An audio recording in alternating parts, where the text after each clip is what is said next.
Au Mali, des combats ont repris ce dimanche dans la ville de Kidal, dans le nord du pays, entre l'armée et des groupes terroristes, au lendemain d'attaques coordonnées menées dans plusieurs localités maliennes.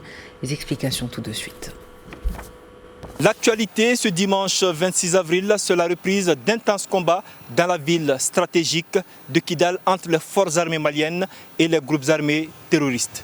Kidal, ville stratégique, longtemps occupée par les groupes armés et leurs alliés, la ville avait été reprise entre leurs mains par les autorités de la transition et les forces armées maliennes.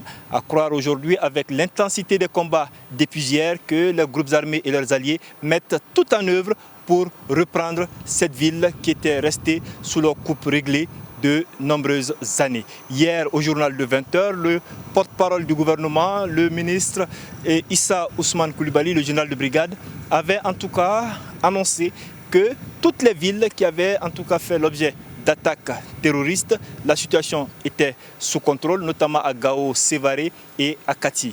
Mais ce qu'il faut aussi noter, c'est que les attaques dans ces nombreuses villes ont suscité des mesures de couvre-feu, notamment à Gao, où le couvre-feu va de 19h à 6h du matin. Et à Bamako, le couvre-feu qui a été en tout cas mis en œuvre par le gouverneur va de 21h à 6h du matin pour 72 heures et reconductible si le besoin se faisait sentir.